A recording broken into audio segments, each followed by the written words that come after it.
Hello, everybody. My name is Mark Forton with Michigan Matters. And today, we could do a 48-hour marathon on the problems that we face and still not get anywhere. But today we're going to scratch the surface on the major problem that I feel is the most important. I think a lot of people do, and that is our education system. Um, with all the issues we face today, what's more important than our children and our posterity?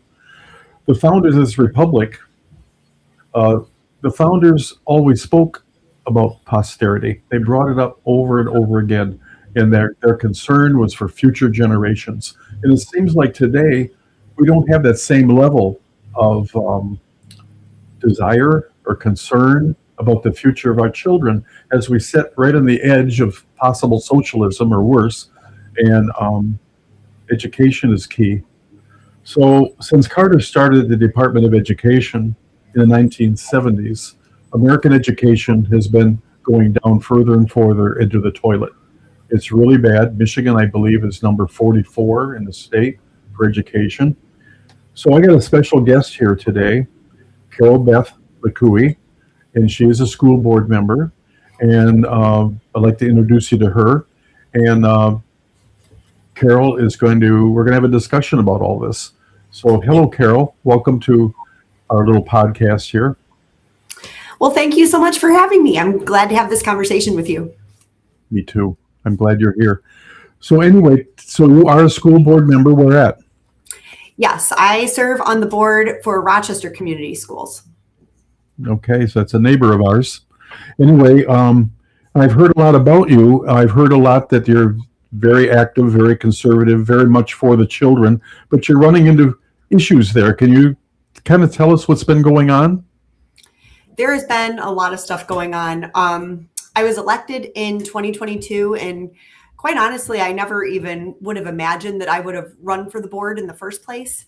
But what happened was I started becoming aware of things. It was like a lot of people. It was around the 2020, 2021 timeframe. For me, it started when I learned that the district had launched this new ethnic and gender studies class, and I simply asked to see the curriculum. I thought it was a basic request, but instead of showing me what was being taught, I was told to send FOIA requests. And then the district denied that any information existed. And that was my first glimpse into this larger problem. I dug deeper and I discovered that important decisions that affected students and families were being made without meaningful public discussion. And advanced classes were quietly disappearing at that time. SAT scores were declining. Enrollment was declining. Parents who spoke out were being targeted. Some received cease and desist letters, and administrators even contacted parents' employers about speech that they were making on social media. And one mom ultimately lost her job and later received a settlement from the district. So anyway, I was shocked that all of this was happening at the leadership level of the district because, in my experience, I thought everything was going fine in the teachers' classrooms and everything. But I reached out to the board for help, and I found that the board was largely silent. And some of the other parents who were attending school board meetings with me were saying, we really need people to step up and run for the board because this board isn't listening. They believe their job is to just rubber stamp whatever the administration tells them to do instead of acting as the checks and balances for their community. So I thought, instead of just standing on the sidelines and complaining, I'll step up and run and do what I can to try to serve the community. So that's how I sort of got started, at least. So now it sounds to me like things are upside down. That the school board, you said, rubber stamps administration. It ought to be the administration works to the will of the school board. Should not the school board be actually in charge of the schools and not the administration? Yeah, actually, that is how Michigan law is written, is that the school board is really at the top of the hierarchical structure. The school board hires the superintendent. The school board sets the vision and direction of the district, and then the administration should carry out all of the operational duties that fall under that. But the school board approves curriculum. The school board approves the budget. The school boards really do need to be taking ownership over what's going on with the school district. And unfortunately, It's not happening very well in Rochester. It's not happening very well in a lot of surrounding districts too, is what I've learned. Yes, a lot of districts are that way. So therefore, the way the structure is supposed to be is the school board is actually in charge of everything. They have a meeting on occasion where parents and concerned citizens in that district can come and discuss things with the school board and hopefully maybe have an influence on school board decisions and so on and so forth. But the school board then makes a decision that the administration has to follow. Correct? Yes. Yeah, that can be correct, because the school board makes the policies of the district. Right. And Rochester is not the only. We have school systems all over with these kind of issues where parents are not heard.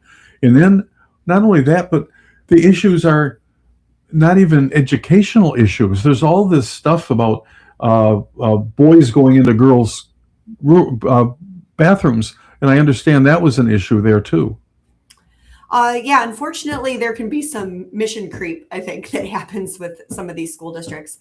And we did have a situation in Rochester in 2024, I remember.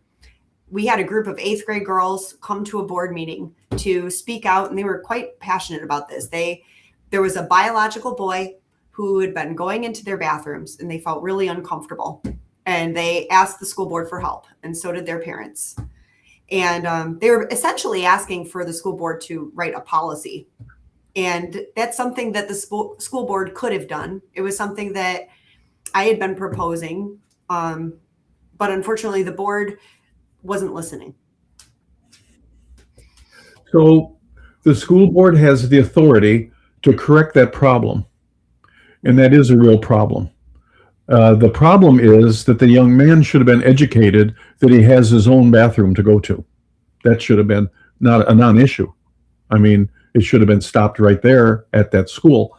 However, since we're living in a world today where so many people are confused on the very basics of life, concerned girls who have a right to be concerned go to their organization of authority, the school board, to seek regress of grievances, right? Pretty much the structure that the country's set up at. So they go to the school board who has the authority to fix it, and they will do nothing. And yet they're the ones that control administrations and could easily write a policy that they must adhere to.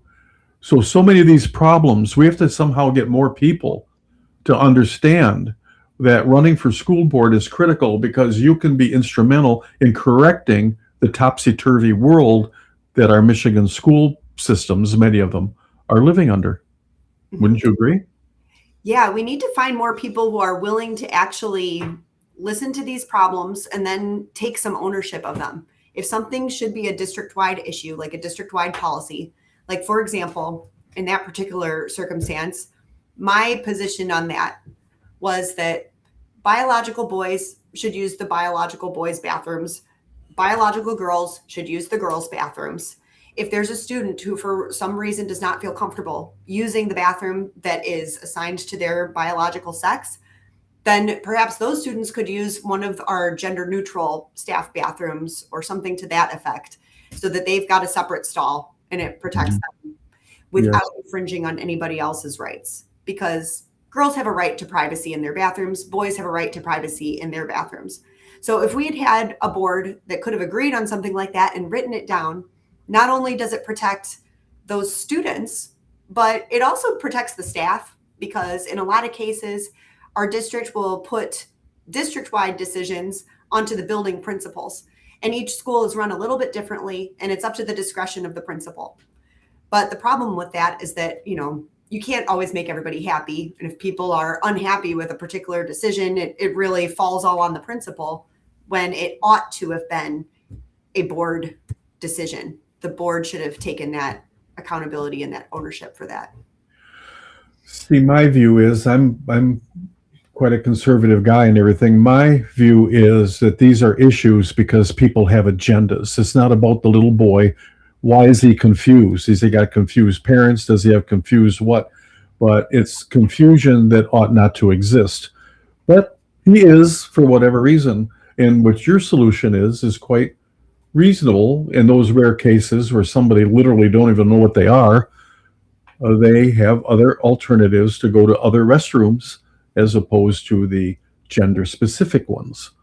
And in this case, the so-called rights of a confused individual supersedes the rights of all the girls in the school in this particular case. And it also is an observation to me. I don't know if you've heard of any situations like this, but I don't recall a situation whereby a girl wants to go into a boy's restroom. So to me, this is agenda driven. And but anyway, so now is speaking from a legislative. I'm sorry, speaking from an educational standpoint. The fact that our schools are doing so miserably. We don't teach cursive no more. We have no time to teach anything except trying to groom them for gender transitions and things like that. I understand that there are states, when you and I talked before, you mentioned Mississippi, there are states who look at a problem and actually try to fix it. So Mississippi is one of them, I believe. Yeah, we had talked before. We talked a little bit about the science of reading and structured literacy, and that was another issue I was really tackling in our district because we were using a literacy curriculum that has essentially been debunked, where it was teaching students when they were young to guess words based on pictures or to guess words based on the first letter of a word, and they weren't getting enough practice sounding words out all the way through, so that by the time they reached older grades, they were deficient in those skills and often needed outside tutoring or extra help. And the problem could have been easily solved by switching to a structured literacy program. And we're finally getting on board with that. Michigan law actually happened to force this change, but that's another one of those issues where local boards would have been able to solve that problem sooner rather than having to wait for the state to do it. But even on the state level, when states do that, it can help them really rise up in the ranks. So right now, Michigan is 44th in the country. Mississippi was a state that really rose up in the ranks when they decided to switch what they were doing regarding literacy. And it helped them to achieve much greater heights than where they were before because they used to be way at the bottom. So yeah, that's something I think we need to be focused on, academics. And I also don't want to make it sound either like in Rochester schools that everything is terrible, because there's a lot of good things happening in Rochester schools. And we've got some great staff, great teachers and support staff who work directly with our students. And I know they make a positive difference, but sometimes they're making a positive difference in spite of the leadership at the top. And I don't want things to be that way. I want the leadership at the top to truly be able to support them teaching our students better by giving them the resources they need to do that and not wasting our time with stuff that's outside of the purview of the school board. So I learned about you from a friend, a mutual friend, I believe. And that individual told me that the board even tries to silence you to the point where you go out and you sign up to speak like other attendees of the meeting. So I'm a parent, I come to the meeting, I have to sign up to speak for 2-3 minutes, whatever the rules are. And then you had to do the same thing in order to address the board. Is that accurate? Yeah, my board has gone through several different efforts to try to silence me during meetings. And I do my best to try to make my voice heard in spite of that. I'll talk about what you just mentioned, but something that was it was a pretty big deal that happened last year. There's an Oakland County enhancement millage that's on our ballot. It has been voted on. It's going to be on our ballot in August. And last year, when districts were talking about it, I thought it was important to talk to my constituents about this before the boards voted to put it on the ballot, because it was a big deal and it's public information. My board actually censured me for talking about that enhancement millage ahead of time.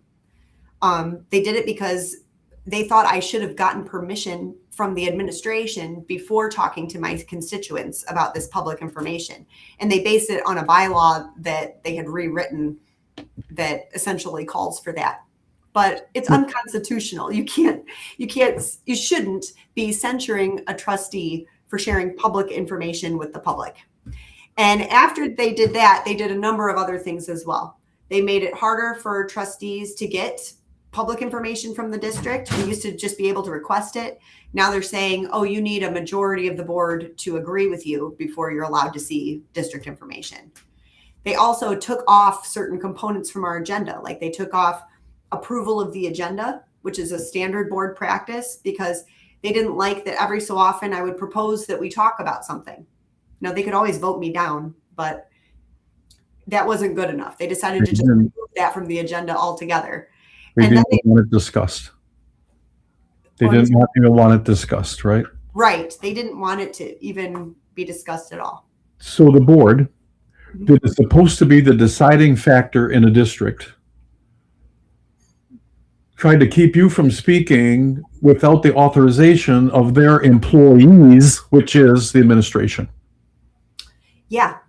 It was as if a trustee was supposed to get permission before sharing about public information. Now, we used to have a bylaw that said you can't share confidential information.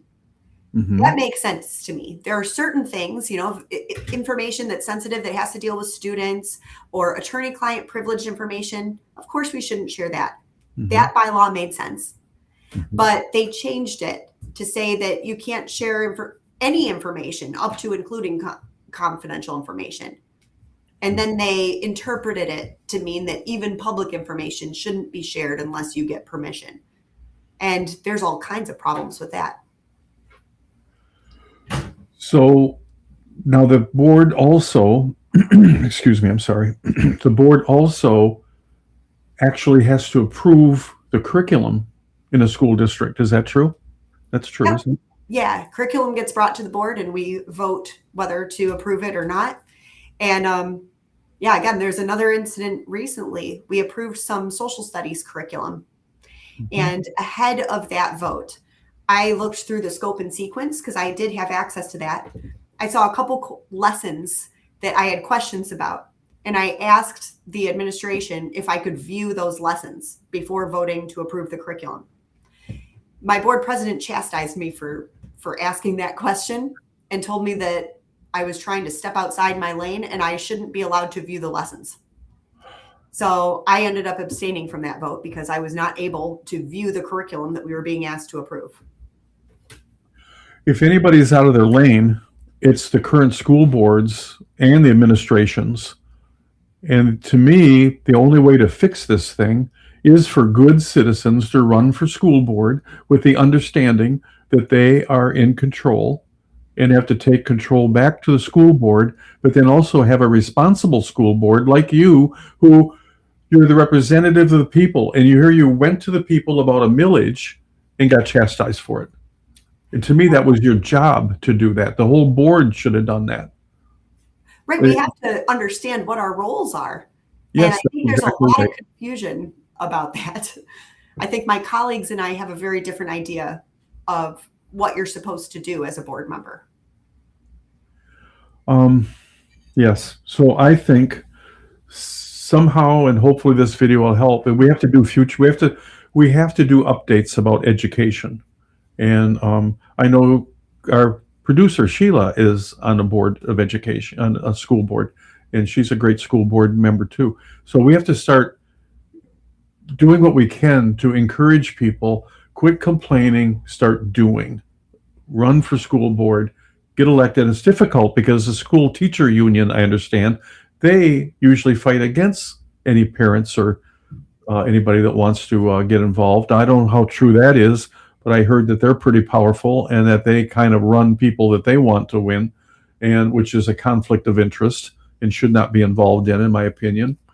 But somehow we got to get a grip on Michigan schools. We really do, because it's our children, it's our posterity, as the founders would say, and our children are not being educated properly. Instead, they have an agenda that they're shoved down their throat 24/7. And but anyway, would you be willing to come on periodically? And I would be happy to. I'm always happy to have these conversations. What? I'm sorry, go ahead. Oh, I said I would be happy to. I love having these conversations, and I would love to encourage more people to step up and run for your school board and be the checks and balances that you're called to be. We want to make sure that we are supporting our staff so that they can educate our students. A lot of them want to be able to do that, and they're tired of all of this extra nonsense too. They want to just focus on teaching our kids, and that's what we've got to get back to focusing on. That's great. I know there's a lot of issues out there because I have this document I downloaded from the Allegheny County Republicans, and it's all about education, a whole bunch of questions about different issues and everything. And there's a lot we can discuss, but we don't like to make these videos too long because, you know, people get a little bit tired of their attention span isn't all that wonderful sometimes. We get tired of watching and we take a break and go and get a bite to eat and don't come back.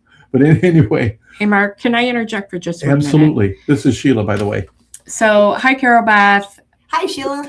Hi. So, can you share a couple of people that are currently running for the Rochester schools that maybe people can look into and maybe where to find their information possibly? Good. Yes, absolutely. So in Rochester, I know that Deanna Harless and Lawrence Halushka are stepping up to run for the school board. I am so excited to support them. Yep. And if you look at my trustee page, I've got a few little items mentioning them. There's going to be more to come, but these are school board members who believe it is time to level up in our schools. And they understand that we have a lot of good things happening, but it's time to take it to the next level by focusing on what really matters. You know, like we talked about before, academic excellence, transparency with our community, and accountability for high standards for our students. And if we can just get board members to do that, it doesn't have to be as complicated as the battles that we've been having lately on our school board. Our school board is renowned for some reasons that are not great, you know, because there's so much controversy, but it doesn't have to be that way. We can have diverse opinions on a board and listen to each other and allow the best ideas to rise to the top by not trying to squash anybody's voices. And if we're able to do something like that, then we could be a school board that supports our staff, that listens to our families, and that ensures that our kids are being prepared so that they can achieve success after K through 12 schools, whether they go into college or trades or whatever it is that they want to do. We just want to make sure our kids are prepared for success. So I'm passionate about this topic, and I hope more people will choose to run. Fantastic. Thank you. Thank you so much. So we're going to do this again soon, and we'll be in touch, okay? And anything new pops up, feel free to call, okay? Get in touch. But I want to thank you so much for having me on. This was a lot of fun. Good. Thank you so much, Carol, for being here. Really appreciate it. And ladies and gentlemen, I want you to go to michiganmatters.org. Check us out. Our goal is to try to restore common sense to Michigan, try to restore the idea of the republic, the idea of representative government, and trying to make things, get the information out there and how we can make things better. In this case here, we know that just everybody having their proper role would make things better. So please share and like this video if you're watching on YouTube. We're also on Rumble and Facebook. So please share it and help get the information out, and help, in this case, Carol, get good information out about the schools. And we hope to see you again soon. Pray for Michigan and pray for America. We need it. Thank you.